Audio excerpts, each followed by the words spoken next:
presidential candidate Beto O'Rourke is now in El Paso, his hometown. Let's listen. Indications that this is motivated by hatred, by racism, by an intolerance that is foreign to El Paso, and in fact had to be brought somewhere else into this community to do something like what we are seeing right now.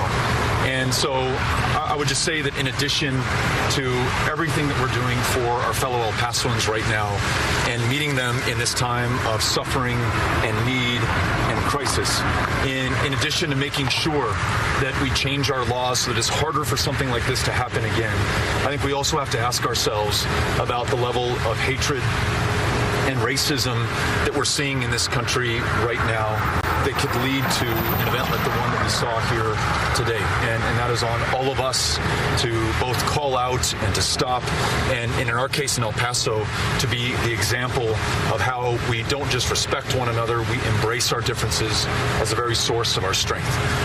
So could not be more proud of El Paso and the way that we're responding to this tragedy today. Happy to take your questions. Sir, regarding the manifesto and everything that was in it, fears about Hispanic immigration and all that, does any of this fall at the feet of President Donald Trump and his rhetoric that's been growing over the last couple weeks and his alleged racist tweets and other rhetoric? Yes. We've had a rise in hate crimes every single one of the last 3 years during an administration where you have a president who's called Mexicans rapists and criminals. Though Mexican immigrants commit crimes at a far lower rate than those born here in the country, he has tried to make us afraid of them to some real effect and consequence. Attempting to ban all Muslims from this country, the day that he signed that executive order, the mosque in Victoria, Texas, was burned to the ground. Those chants that we heard in Greenville, North Carolina, send her back, talking about our fellow American citizens duly elected to represent their constituents in the Congress, who happen to be women of color. He is a racist, and he stokes racism in this country, and it does not just offend our sensibilities, it fundamentally changes the character of this country, and it leads to violence. And again, there are still details that we are waiting on, but I'm just following the lead that I've heard from the El Paso Police Department, where they say there are strong indications that this shooter wrote that manifesto and that this was inspired by his hatred of people here in this community.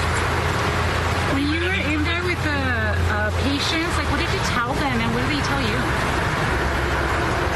I told them I am so amazed at how strong they are.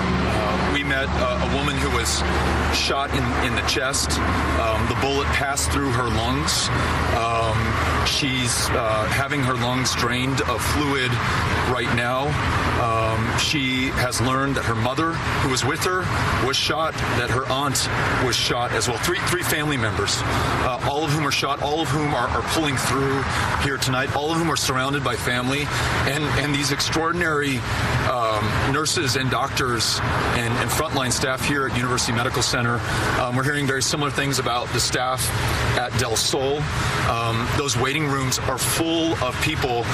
Met a woman just now who said that she hasn't been able to hear anything about her husband for the last hour. He was also shot in the chest, has not been as responsive, but the doctors tell her that he seems to be doing better minute by minute. But I can only imagine what she is feeling right now. And she told me and Amy, she said, this has got to change. She said, this keeps happening in this country. Why is this happening? Why do we allow this to happen?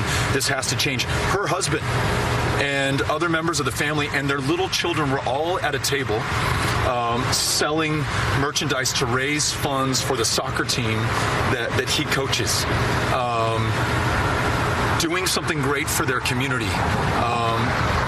Never expecting something like this to happen, and now pulling for her husband to make it through right now, and her kids witnessed the entire thing. So many families, so many extraordinary people, so much hope in that waiting room right now, so much strength in the individual ICU rooms that we got to be in. Again, it makes me just incredibly proud of El Paso and of these people, these survivors. But they're also asking us to do something about this. And yes, it's the gun laws. Yes, it's the universal background checks. And yes, we should stop selling weapons of war into our communities. But I think we also have to confront this hatred that I have never seen in my lifetime. And we certainly have not seen in El Paso. Some years in a city of almost 700,000, we had 5 murders the entire year. Our average over the last 10 years is 18. We exceeded that average just on one day. This is not normal. It is not acceptable. We cannot just move on from this. And the folks that I just met do not want us just to move on from this.